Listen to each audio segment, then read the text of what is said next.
welcome to the Rehabilitation Studies Speaker Series. The event will begin shortly.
Thank you for joining us for this week's presentation.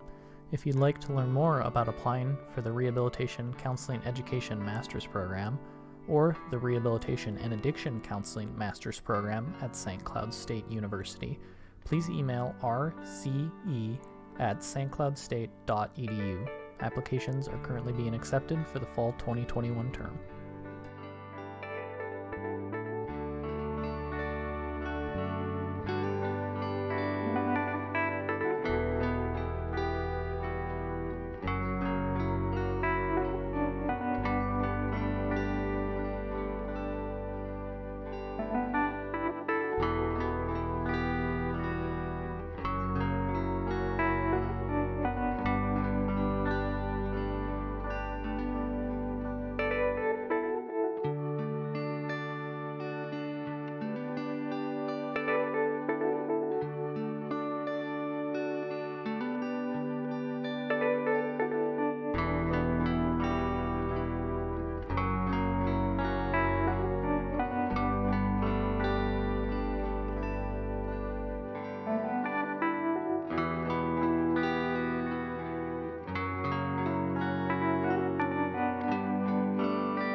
If you would like to watch the recorded version of this presentation or prior presentations, please visit our YouTube channel by searching for St. Cloud State University Rehabilitation Studies on YouTube.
Welcome to the Rehabilitation Studies Speaker Series.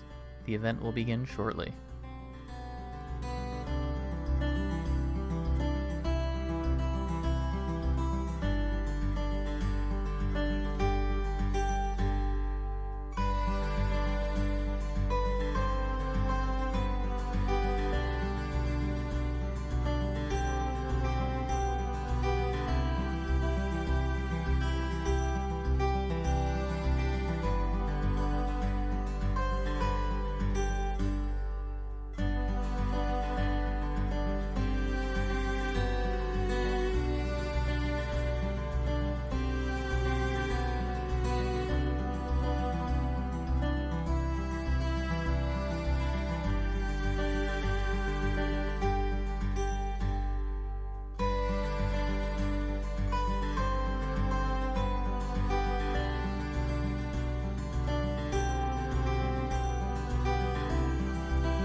Thank you for joining us for this week's presentation.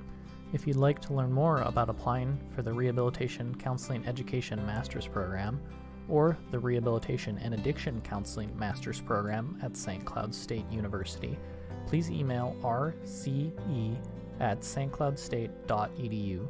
Applications are currently being accepted for the fall 2021 term.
Welcome to the Rehabilitation Studies Speaker Series at St. Cloud State University.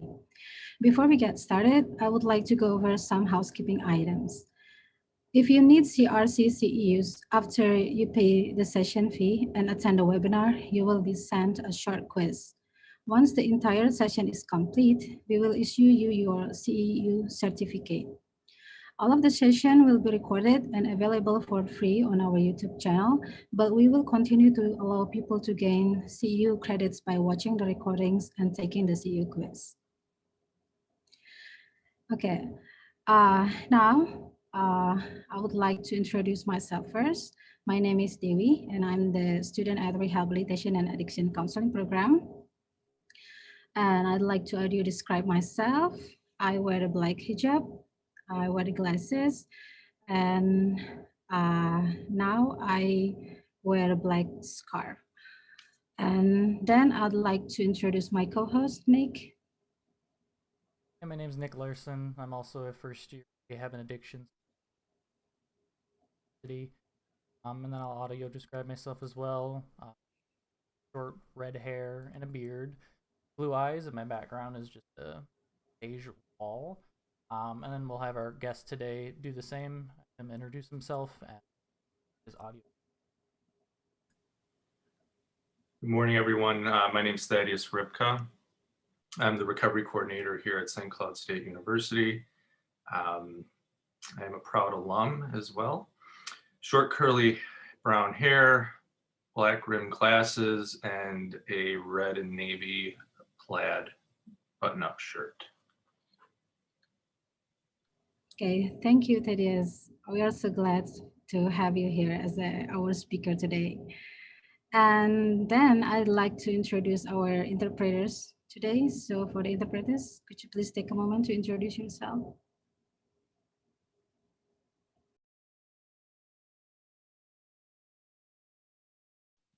Sorry. Hi, I'm Tara. I'm one of the interpreters. I have on a black turtleneck sweater and shoulder-length brown hair and a blue background. And hi there, I'm Adeline. I'm the other interpreter for today. I have a black shirt on, long blonde hair, and a blue background as well. Thank you. And then to start off, okay, hello, Thaddeus. Good morning. Good morning. Okay, to start off, let's talk about your background. Could you please tell us more about yourself?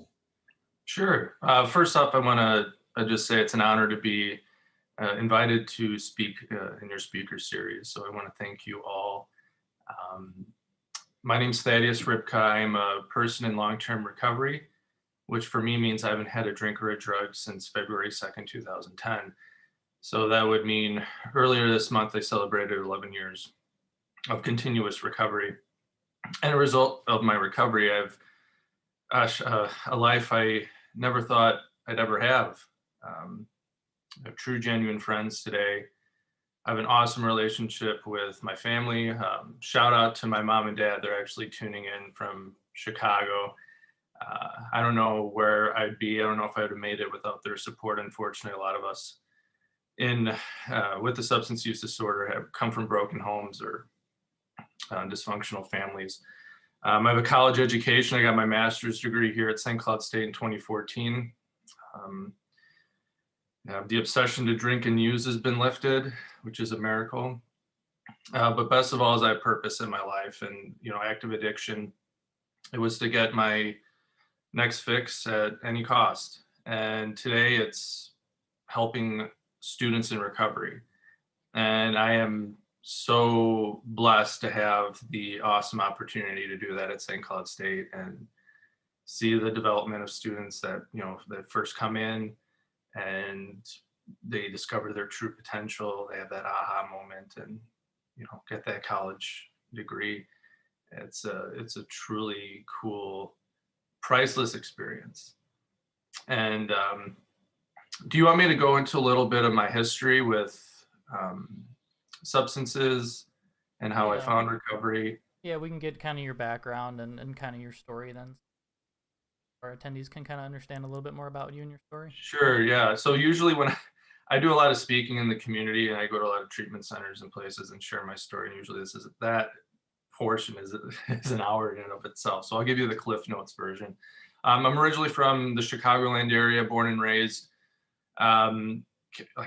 Came from just an amazing background, awesome upbringing. Couldn't have asked for better parents, siblings. It was just a great upbringing. However, just really my earliest memories, I always had kind of a void that I needed to fill. I was never really comfortable in my own skin. I always had kind of anxiety, depression, very attention seeking. I didn't get my way. I would throw these famously coined tantrums called Teddy tantrums. That's my nickname. That's what I go by back home. And I was a king baby. I was a handful. And I had my first drink when I was 12, and that really kind of set me off. I obviously didn't become a full-blown user at 12, but that compulsion and drive to seek it out started at a very young age. And going into high school, the substances progressed. This is a progressive disease. I'm 100% model A of that. And,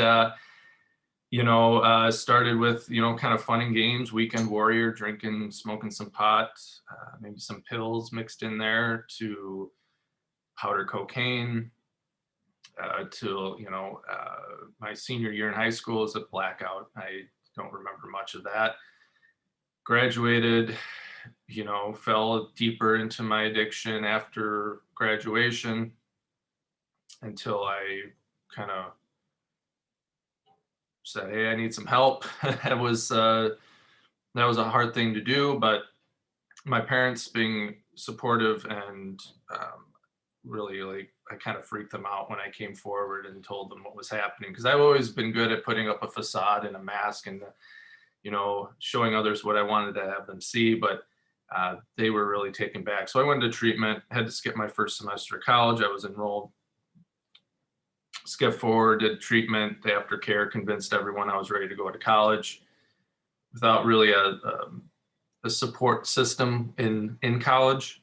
I was going to do an aftercare program, but I had reservations still. I wasn't really ready to surrender completely to my disease, and started drinking again, and thought I could do it socially. Quickly realized I'm an all or nothing kind of person. I'm either neutral or I'm going 0 to 60, and started using drugs again. And again, progression of the disease, I started using opiates, and that quickly led to heroin. As is with 80% of heroin users, they start misusing prescription pain medication first. And luckily I wasn't on that substance for too long. I was maybe 1.5 years kind of in and out of outpatient treatment, trying to quit, and I couldn't do it. I dropped out of college. I somehow managed to complete 3 semesters of college, passing, but I was just a wreck, emotionally, mentally, physically, spiritually. I was not who my parents raised to be. I was a burden on society. And so I dropped out of college, did the whole couch surfing thing. My parents wouldn't take me home. They said the only callable answer is if you were ready to go to treatment. And that was inpatient treatment, which I had that one time after high school. So I called them. I woke up one morning and looked at myself in the mirror. I honestly couldn't recognize myself. So I called them. I waved the white flag. I'm like, all right, I'm ready to take direction, take my will back, listen to what the experts have to say. And I did. So that's how I found myself in Minnesota. Fall of 2009, I checked myself into Plymouth, Hazelden, Plymouth, and did a 5-week stay there. Aftercare took me to California, of all places. But I wanted to stay in Minnesota because when I was in treatment, I heard about collegiate recovery. A couple students came from Augsburg College, now it's called Augsburg University, and they have still to this day the largest residential-based collegiate recovery program in the country. And they talked about how they were in college, really having a genuine college experience, sober, hanging out with other like-minded people, having fun sober. I'm just like blown out. I mean, I was super impressionable too, but like I at that point gave up on the notion that I'd be going back to college, and at least in a traditional venue. And so I heard these students, and I'm just like, oh my gosh, I need to go there, because I wanted to go back to college. I wanted to get my degree. I wanted to make something of myself. And that was the catalyst right there. I mean, that seed was planted. But the counselors had plans for me to go to California, so I did that. I didn't fight that. Plus, I got to skip out on a Midwest winter. and experience West Coast life, which was great. I'm a Midwest guy at heart. Like, I didn't really enjoy it that much, but I met some really cool people out there. Learned to have fun in recovery. You know, I did have a return to use. When I was down there, I used for about 5 days. And the devastation of that use was, insane. My parents wouldn't take me back home. I was with a friend down there, and their parents took him back home. My parents were like, "You're on your own." I had really two options. I had to go, you know, either a homeless shelter or check myself into the Salvation Army. I had no money. I couldn't couch surf. All the people I knew out there were in sober livings. So I went to the Salvation Army, and that was when I learned humility, and that's what I needed to finally surrender to my disease. And I remember that first day there, I was, you know, all my stuff was taken to storage. They put it away. They shaved my head. They issued me donated clothes. They told me how to make my bed in the morning. The routine was insane. I worked across the street at a warehouse for 9 hours a week, or 9 hours a day. I would get these big crates of shoes, and I'd have to find the matching pairs of shoes and bundle those up. Rats scurrying around your feet. But I needed that. You know, I had been at that time 7 treatments, outpatient, inpatient. But that one technically free treatment was the one that really was like, oh my gosh, this is where my life's heading. I was the youngest guy there out of 105 guys, most facing 10 plus years of prison time. I'm in a room with 6 other guys. I mean, it was a really eye-opening experience. And that first day there, I had my spiritual experience. I had basically my call, my higher power to talk to me. I don't know if I was delusional or whatever, because I was going through withdrawal, antidepressant and opiate withdrawal. But I had my spiritual experience, and I've been sober ever since that day. Fast forward, I did my application to Augsburg while I was at Salvation Army and got accepted. I had that goal, which is so key for us in recovery, is having some things to work towards. Because if we're doing the same stuff, we're most likely to repeat, you know, our past mistakes and return to use. So I had that goal to go back to college, and the requirement for that school is 6 months of continuous sobriety. So I had to stay sober, you know, and those initial months, that can be really tough. So that was really what helped me get through those tough months. I had a sponsor. I was going to meetings. I stayed at the Salvation Army for 33 days. I went to sober living after that in Burbank, California, and came back home for a couple months, and then found myself back in Minnesota in the fall of 2010. Enrolled at Augsburg College with 2.5 years to complete my degree. I did it in 2. I had this itch to play baseball again, and that was kind of my first, I don't know, healthy addiction, I would say. When I was a kid, I would practice constantly. I mean, I was a baseball freak, and addiction took that away from me in high school. I quit because I much rather play music and do drugs. So I decided to get in shape and try out for the baseball team. Heck, I hadn't played in almost 5 years. I just wanted to try and see what I can do. And I walked on the baseball team. And I remember we were in a baseball tournament in Arizona, and my mom and dad got to see me play baseball again. And my dad was just crying, and it was a really cool experience. Just like the first time seeing like my recovery, giving back and making those living amends.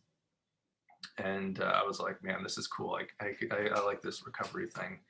So I played baseball. My senior year, I got involved with residential life. I was an RA, so I was one of the student leaders in the community, and just fell in love being in that leadership role and helping guide students that were coming in, you know, kind of show them the ropes. And so kind of the stars aligned before I graduated, a few months actually. I was all set to move back home, and a hall director approached me and said that St. Cloud State was starting their own collegiate recovery program, and they needed a student who had leadership experience that wanted to go to grad school that, you know, could help establish this program. And I sat on it for a little bit, consulted my folks. They would pay for my master's degree. And I was like, man, this is a no-brainer. And so I found myself at St. Cloud State fall of 2012, and I had to start really this program from the grassroots. St. Cloud State has, you know, in of itself, I mean, they have a negative reputation for being a party school. We're not anymore, by the way. Our high-risk drinking numbers are below the national average, but at that time there was still a pretty strong negative reputation. People from the cities were like, "Good luck, dude," you know. And I was up for the challenge. And we started with one student. He has since graduated with his undergrad. He's an alum of the RAC program, Rehabilitation and Addiction Counseling program. He is engaged to be married in September, owns a house with his fiance. I think he just celebrated 9 years. Yeah, I think 9 years. He's a couple years younger than I am. And throughout, next year we had 9 students. Today I work with over 20. So it's been a journey to get where we're at today. We were a residential based program when we started. Right now we're a hybrid model. We have both a residential option for students that want to live on campus. We call our recovery roommate matching program, as well as a physical drop-in center. And this is something we've wanted for years, and we finally got it when Eastman Hall was renovated a couple of years back. The state gave us some money to renovate this building that was basically mothballed for 10 years and turn it into the Center for Health and Wellness Innovation. So it's your one-stop shop as a student for mental health, physical health, chemical health, personal well-being. And so we're on the first floor at Eastman Hall. And we're really fortunate to have this space. It's, you want me to go into that, or is that for later? Yeah, I mean, we can jump into that a little bit later too. Otherwise, I mean, I guess for you, like, challenges currently, any struggles that still linger from addiction, for the past 12 years or anything like that, being in recovery, or if you even want to describe what it's in recovery, for our audience as well. Yeah. So recovery, oh man, it's a process. It's not an event. There's a difference between sobriety and recovery. Sobriety to me is abstinence. Recovery is a lifestyle. And we're not talking about the acute care model. This is not, you go to a 28-day inpatient stay and you're cured, right? There's lingering effects too, because the brain has the remarkable ability to heal, but it can take time depending on length of use and substance of choice. So there's always, and initially, in my first year, I would say year and a half, I still had post-acute withdrawal. I had some anhedonia, so lack of feeling pleasure, stress sensitivity, difficulty sleeping. I had a lot of different difficult things to overcome. But once I was able to kind of get healthy and get on a roll, things got easier. And that's one thing I always tell the students, is that it does get easier over time. And what really makes it the best part of recovery is when you're able to get back and share your story, help another human being who might be struggling. When you're able to do that and embrace your narrative, get out there with your recovery, you're going to have a hard time going back to use.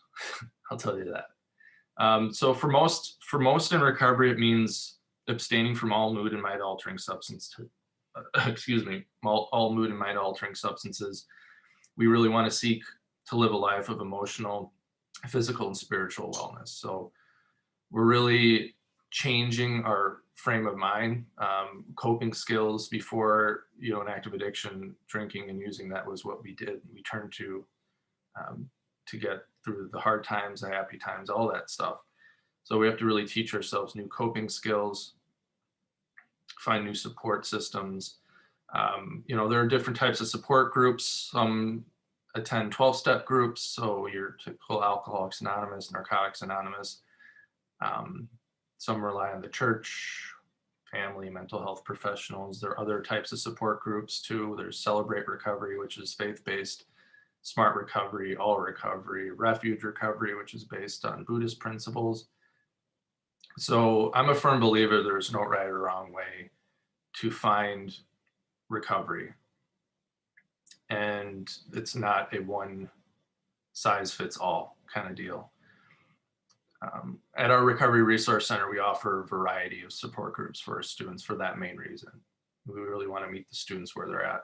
And speaking of meeting students where they're at and people where they're at, some, in recovery, they take medication to help them maintain their sobriety. Harm reduction as well, meets people where they're at. We kind of that, more of a focus on quality of life improvements as abstinence, but that's a kind of a new trend in addiction recovery, is that harm reduction, especially with folks that are using opiates, because it's a crisis right now with opiate addiction. Service, that's the main thing. We always have service opportunities for our students, whether that's advocacy or speaking. We really want to be selfless. And one main thing is just the connection. Of the opposite of addiction is connection. So having community, having other people, like-minded peers to support you, hold you accountable, that's crucial. We can't do this alone. So yeah, as far as my journey, it's I don't have that obsession to use. I don't think about it anymore. I could even be around it. It's just living life on life's terms, and it's not all roses and butterflies, I'll tell you that. But I have my bad days, but I don't drink or use. Yeah. Okay. Thank you, Thaddeus, for sharing your journey. I can learn from your story that recovery is a lifelong process. And I would like to ask, how do you think about the obstacle or barriers that can affect your recovery, especially for stigma among the society? So stigma, it's that perceived negative attribute that causes someone to devalue or think less of the person. Stigma fuels this addiction crisis. Stigma isolates people. It discourages people from seeking treatment. It impacts how health professionals treat patients. Right now, I'm seeing statistics that only 1 in 10 who have a substance use disorder receive any type of specialty treatment. That's insane. It's life and death for us. And that window, even when you're willing to go to treatment, that window to get into treatment is it's slim, and unfortunately there's a lot of wait lists to get into treatment. And yeah, it's a tough thing. Personally, I had a hard time even coming forward that I had an issue because of that shame and guilt. There are a lot of people, there are 24 million Americans that are in recovery from substance use disorder, and I'm seeing more recently, there's a better push as far as more prominent celebrities that are coming forward and putting a face and voice to recovery. But there needs to be more of that. That's how they tackled the AIDS issue. We should be doing the same. We should be doing more. unfortunately, there's just a lot of people in recovery who are dealing with that shame and guilt still. So, um, addiction is not a character flaw, and we must. It's a chronic illness that we must treat with the same skill and compassion that how we approach heart disease, diabetes, cancer. It's a brain disease. So we should be people should be treated with empathy and compassion. So, yeah, I mean it's a big issue right now. That's unfortunately a big reason why people don't get the necessary help they need, and unfortunately, the result can be death. Yes, kind of going off. Another big issue, obviously, COVID-19 has impacted every facet of life. Similar effect in addiction, recovery. Could you kind of tell us about how COVID-19 affected addiction, those in recovery, and what that kind of looks like? With the world being changed so much so fast. Yeah, I would say the two main offenders of a return to use is resentment and isolation. And forced isolation, especially when COVID hit, threw us all out of whack, even threw me out of whack. I mean, we're creatures of habit. We love our routine. We love going to our meetings and giving hugs. We love that human connection. And for a lot of people, unfortunately, they return to use. Isolation and boredom, those are main culprits of why, a person can, return to use or go use other unhealthy coping behaviors. So, with the opiate crisis specifically from May 2019 to May 2020, there were 81,000 Americans that died of a drug overdose. That's a record. Now that's the beginning of COVID, right? Up to May 2020, it was kind of the early stages still. I'm afraid that we're going to have another record on our hands for this year. Just seeing it, I see it. A lot of people return to use, and when that happens, or especially when you're using opiates, your tolerance is down after a period of abstinence. You return to use, take a little too much, boom, you're dead. I mean, it's very common, unfortunately. So, we've done, as far as at St. Cloud State and our collegiate recovery program, it was imperative that it continued having our support group meetings. Because once COVID hit, we moved all virtually, and I moved every meeting we had virtually for our students to attend. We established virtual game nights. I was available 8 to 4:30 Monday through Friday in our virtual lounge. We set up for students to pop in, chat, check in, what have you. We did weekly walks, typically along the Beaver Island Trail. We did some barbecues, fish fries, did some fishing, did a lot, as much as we could outside, socially distanced, following CDC protocol that we could, because I just knew like I had to engage the students as much as possible. I mean, that was crucial. And we haven't had a return to use from over the 20 students I work with since COVID hit. We've all banded together and have stayed sober. And so I think that's a huge accomplishment, something I'm very proud of, because that's not the trend. It's a lot, like I said, a lot of people that have returned to use. This has been very draining. I'm really praying this vaccine really allows us to get back in person more and do our thing. So it's been a struggle, but we've been doing okay. We've been doing okay.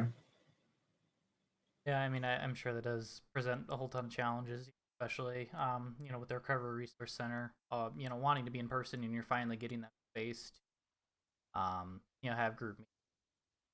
I have a drop-in.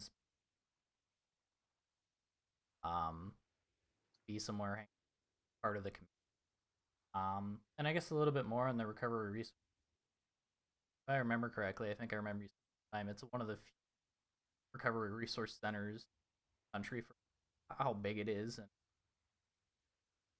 state is an with this type of program. Right. Yeah. Just to answer the first part, we are open now. We reopened our space in August, so we haven't closed at all since August. So we offer in-person meetings for students as well as virtual. So our meetings are all hybrid. We have a couple meetings that are open to the public. Our all recovery and our AA meetings are open to the public. So we kind of have the hybrid model. We have a really cool space. There's some pictures of, if you might, I don't know if you're going to share them or not, but yeah, we are only one of right now 133 registered collegiate recovery programs. That's through the Association of Recovery and Higher Education. And so like there's 4,400 colleges and universities.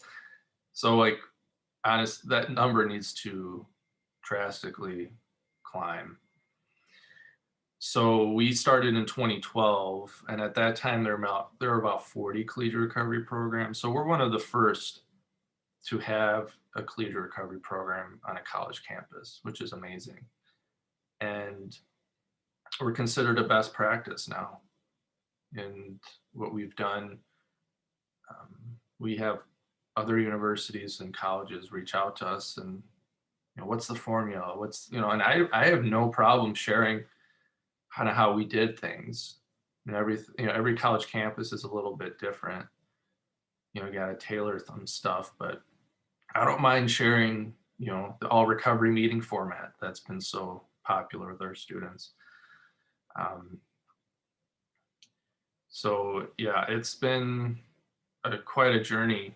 Like I mentioned before, starting with one student and having, over 20 that I work with, that number fluctuates. But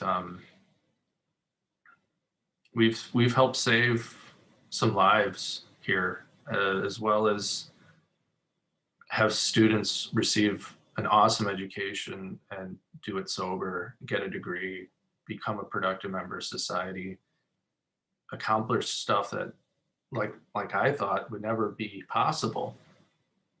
I thought maybe college would be like, I might one day down the road do like online school and get my degree and just grind it out. But if these students are able to get a genuine experience, like feel they're on a college campus having fun, they're doing it sober. Man, that's just beautiful. That's something really cool. Like, unfortunately, a lot of people don't know about collegiate recovery, let alone sober high schools. Like we have, I think 7 right now in the state of Minnesota.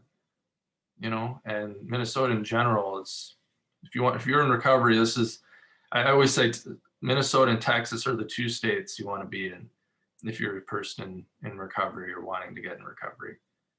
There's just a lot of resources available to you. So we're really fortunate to be in Minnesota here and help students realize their full potential. So. That is awesome. And I also put the link for the Recovery Center at St. Cloud State University in the chat. So everyone, if you want to look at the Recovery Center, please visit the website.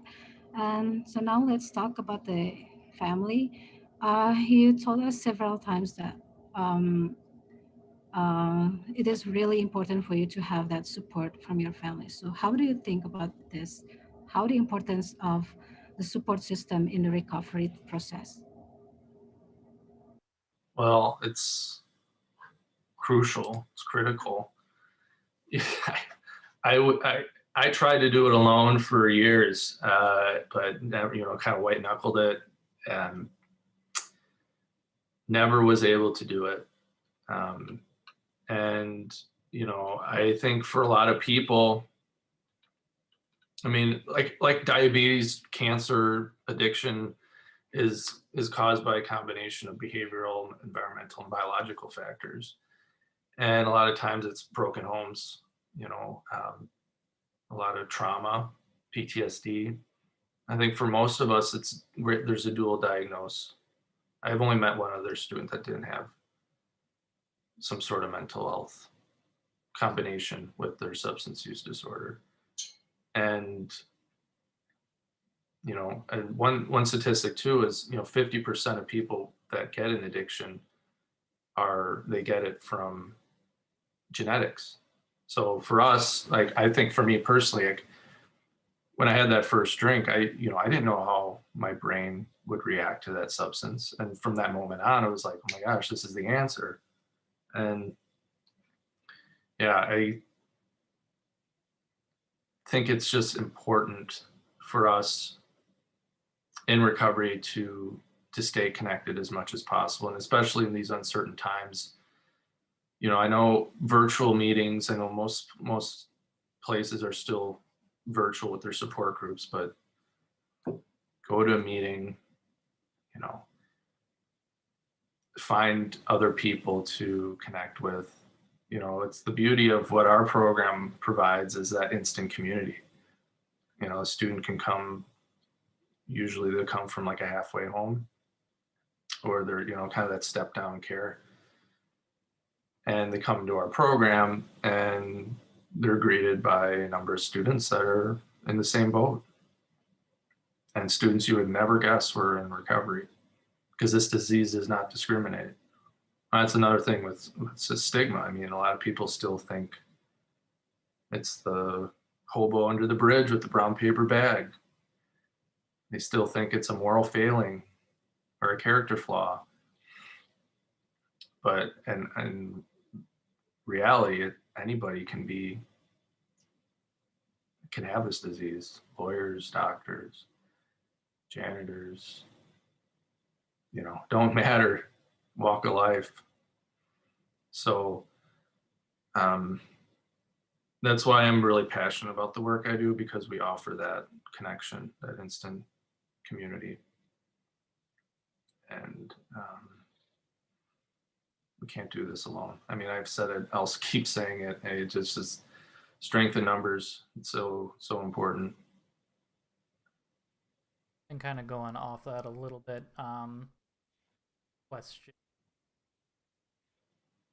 Kathy, did therapy or counseling play a role, recovery? And if you do have a question, you're in the attendee, please, you can use the down on the bottom bar below is Q&A tab. Leave us some questions. We'll be doing kind of a Q wrap up. I know we're, but we definitely love to hear from you. Ask what you'd like to fact. But yeah, that was kind of one of our Q&A questions. Did therapy or counseling play a role in recovery at all? Yeah, big time.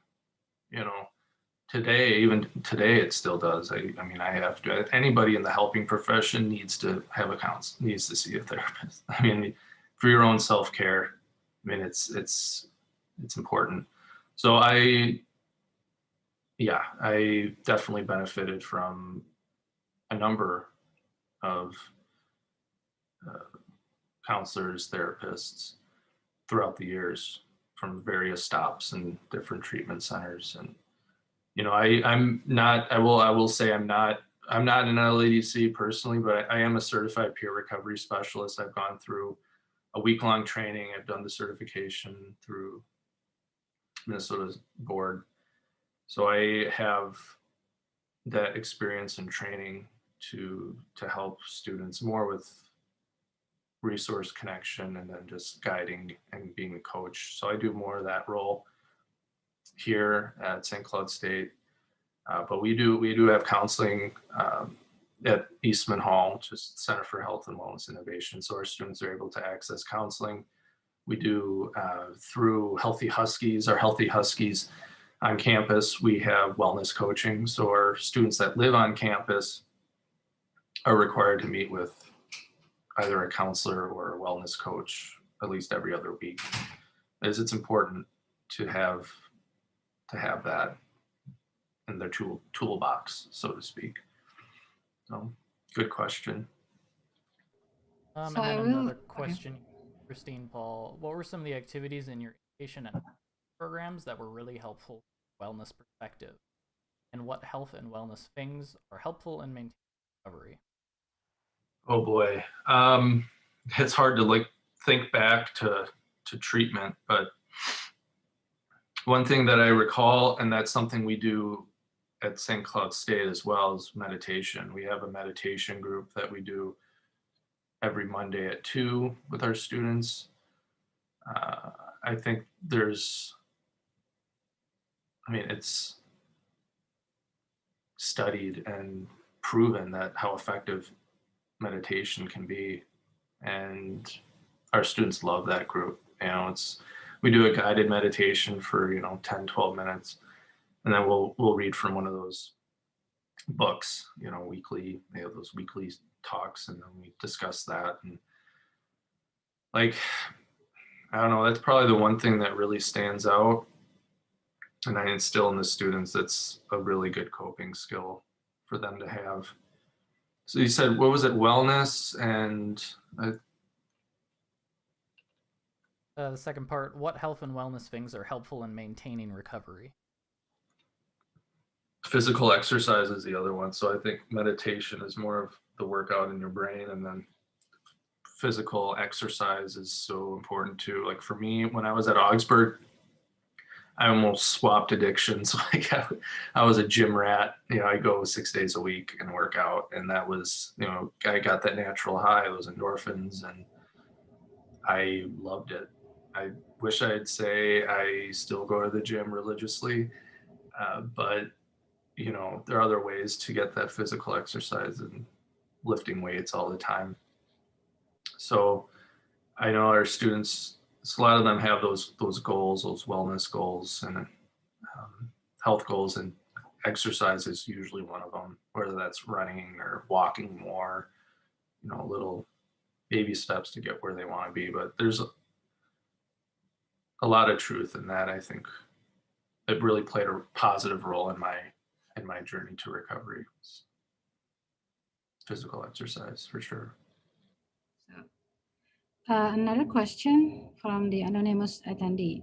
How do you think of it has impacted those who were only occasional users and are now isolated and bored?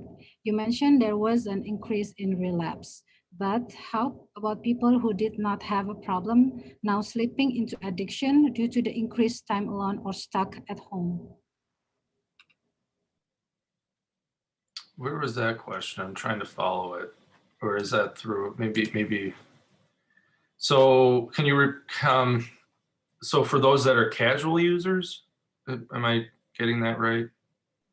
Yes, for the occasional users. And I think he or she asked about the isolation condition during the pandemic that can impact the increase of the relapse or slipping into addiction.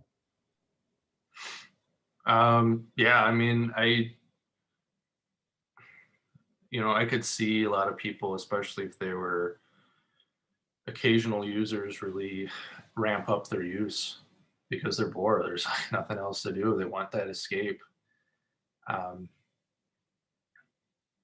Yeah, it's been devastating. I've seen people die, not like super close friends through this pandemic, but people I've known about.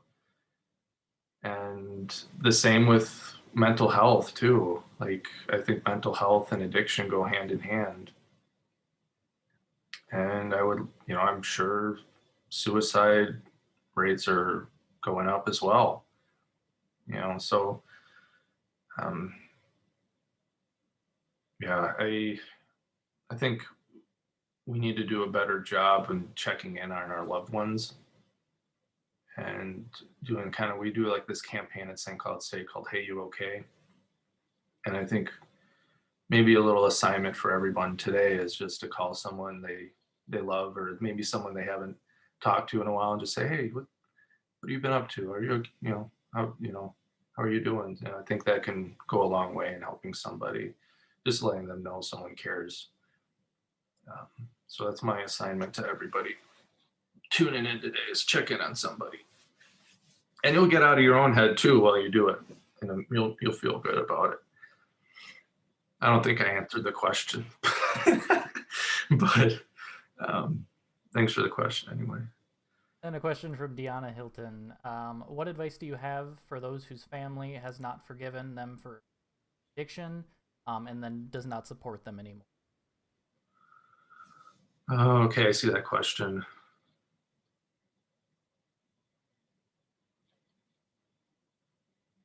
Okay. So that was where my parents were at. They said the hardest thing they ever had to do was to let me go. You know, I think that's I'm not a father, but I imagine one day when I am, I will understand this a little bit more. But it's something at some point in a person's use, you have to let go.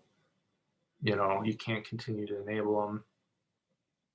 And that for me, hopefully, you know, luckily for me, I swam and I was able to find shore and find recovery. So this is advice for families. So stay strong, join a support group. You know, my mom has been going to Families Anonymous, which is a little more prominent in Illinois. I don't think there are many in Minnesota. For longer than I've been sober, she's been going to the same group. And I think there's, you know, she gets a lot out of it. I know that. You know, there's Al-Anon, I think Nar-Anon for more narcotics. I think that's what it is. If you're a teenager, Alateen. Codependence Anonymous. You know, I think the individual who's suffering from addiction is not the only one that needs to recover. I mean, it's a family disease. Everyone's affected. You know, I'm codependent. You know, I've been to a few Al-Anon meetings myself. Like, we need to recover as well and learn how to really take care of ourselves, set good, healthy boundaries, be assertive. These are things we're not, especially in Minnesota, we do not like conflict. But it's imperative we learn how to do that. You know, go to a meeting. Okay. And the next question: how can faculty or staff get more involved in the recovery community or activities? Yeah. So I do what I call recovery ally training. So I could touch on a lot of what I touched on today, but I go a little more in depth. So especially if you're a faculty, I could come and do this training in your class even. I tailor it to both students as well as faculty and staff. You know, it's basically we talk about, you know, addiction is, you know, the disease model of addiction. We talk about stigma. We talk about the resources available to individuals, not only at St. Cloud State, but also in the community. So I encourage you to reach out to me. I'll send you my information in a second to set something up. We do events. Well, this year not as much, but we have done quite a few events. We do Opiate Awareness Week. We've done naloxone training on campus. We have speaker events. We have a big one coming up April 6th. We're inviting Tom Farley to campus, and he's the son of the late comedian and actor Chris Farley. So he's coming to campus to share, you know, his story of recovery, as well as how maybe the Farleys could have helped Chris more with his addiction. So that's available in person as well as virtually. So if you're not in the area, you can attend virtually if you don't feel comfortable attending in person. It'll be a hybrid event. So let me just post that just before I forget. So I would check that out. We do a run walk for recovery, 5K. And just, if you're faculty, especially, just, go on SCSU Announce, subscribe to SCSU Announce. That's our listserv at St. Cloud State. I post stuff on there quite a bit. And just pass along to students too with events and other things that we're doing. So that's called the Recovery Innovations Breakfast. That's our big event coming up in April. Does that answer it? Yeah, I think that Yeah. covers that question. Then another one, feel that social media has helped or hurt for those experiencing addiction, or I guess the impact of social media and addiction now that that's become such a prominent part of our daily. Oh, that's a double-edged sword. I think if you would have asked me that question 2 years ago, I'd have said it would be more detrimental. But today, gosh, there's so many groups for those in recovery. Sober and Serious is a big one on Facebook. Sober Squad. Gosh, I can't even think of. There's so many groups that have thousands and thousands of members, and you look at them and like half the people are from Minnesota too. I mean, it just shows you right there. Yeah, I mean, I think social media can be very beneficial for building community, especially in a time of, forced isolation. I think for people to have at least virtual connections can be very beneficial. It's social media, digital age of everything. It's just not going to change. It's going to continue going and going. So we're trying to adapt and make it as healthy as possible for people in recovery. There's a lot of people that put up stuff that, very intimate things on those pages. They reach out, they're struggling, and there's hundreds and hundreds of comments. I mean, that's so cool. Like, to get that support and feel like, hey, I'm not alone and people actually care. I think it's really cool to see. We're with our students, I communicate a lot on social media because that's just where they're at. Like, we have a Snapchat group, we have a Facebook group. It's hard to reach students through email. Faculty and staff can relate to that one. So just adapting. But I think it's doing more good than harm right now. It's my final answer. Okay, we have 6 minutes more before we close this session, and we still have 2 more questions. And the question is, are there accommodation, longer testing time, etc., that these students need to help them to be successful in their school work while maintaining sobriety? Do you work actively with the student accessibility services or other centers on campus? Yeah, student accessibility services I have worked with, and we have students that access that space, through the American Disabilities Act. People in recovery, especially people in recovery from illegal narcotics, are protected. And even individuals who are still actively using alcohol or in recovery from alcohol are protected, or if they're on medically assisted, like a medically assisted treatment like methadone, Suboxone, but they're under the ADA. So our students do access that. They, like I said, all of our students have a dual diagnosis, whether that's, anxiety, depression, PTSD. So they access the resources with addiction as well as their mental health diagnosis. So awesome resource. I utilized it when I was an undergrad. It's helped me tremendously, especially going through that post-acute withdrawal. I think, with our students, they're facing a lot of different things than the traditional student. Stress with maybe legal issues, home life, and then, like I said, all the post-acute withdrawal syndrome. So, and I talk about that if you do the recovery ally training, we talk about how to accommodate students better. But given time right now, I can't really get into that as deep. Then our final Q&A question from Wilkie. Have you had success connecting students to other community-based resources now and post-graduation? Yeah, yeah.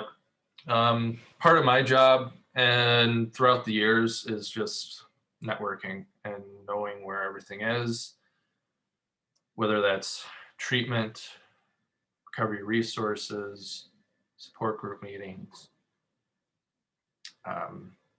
not only in the area, but even regionally, nationally. Um, it's important recovery is a lifelong deal, right? So when a student graduates, they're kind of, in a sense, leaving our little safety bubble. And I hope throughout their time here that they've kind of branched out more and got their feet wet with just everyday life.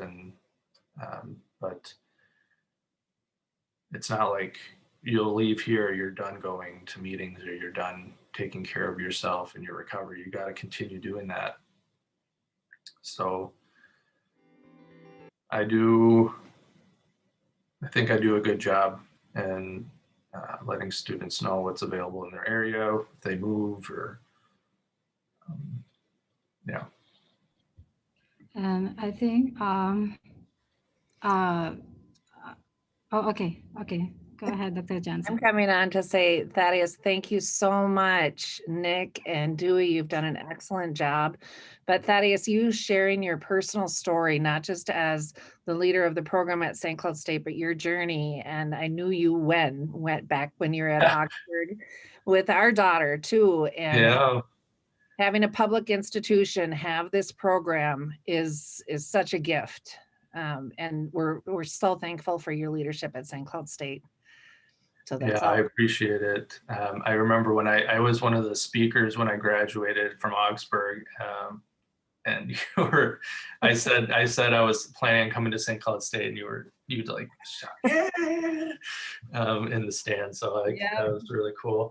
No, it's been quite a journey, and we have a lot of more work to do, and we've helped a lot of students, which is really amazing. And like you mentioned, it's like having it at a public institution, we're accessible. St. Cloud State's very accessible university.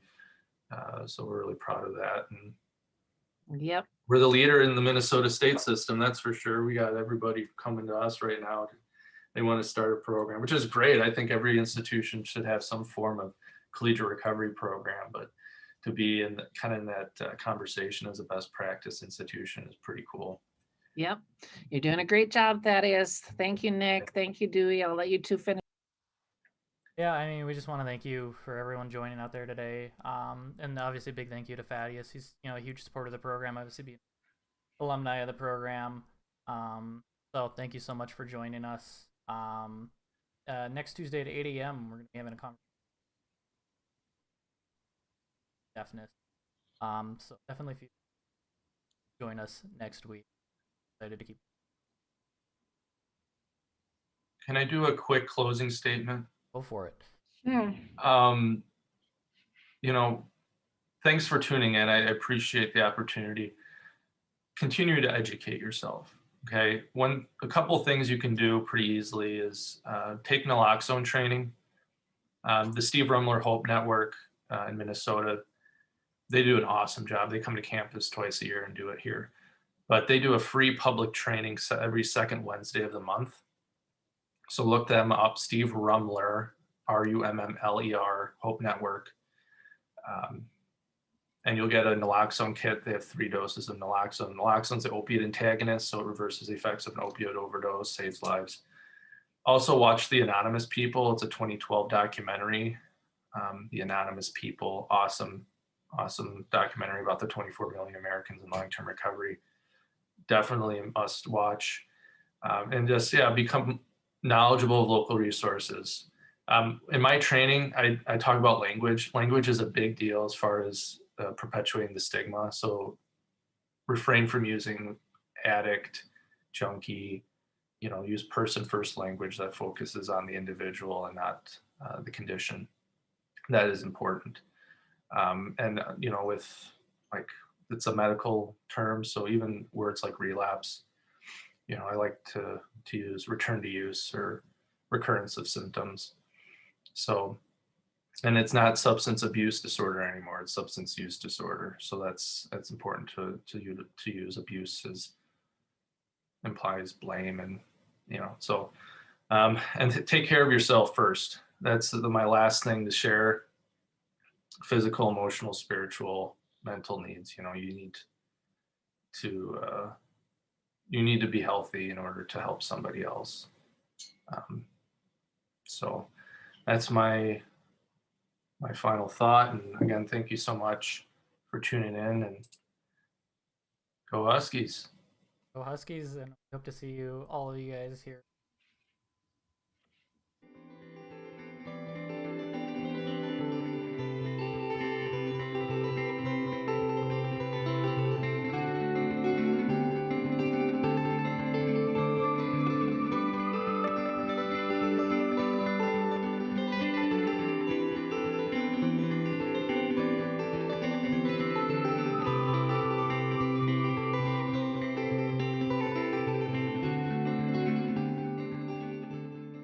Thank you for watching the Rehabilitation Studies Speaker Series.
Thank you for joining us for this week's presentation. If you'd like to learn more about applying for the Rehabilitation Counseling Education Master's Program or the Rehabilitation and Addiction Counseling Master's Program at St. Cloud State University, please email rce@stcloudstate.edu. Applications are currently being accepted for the fall 2021 term.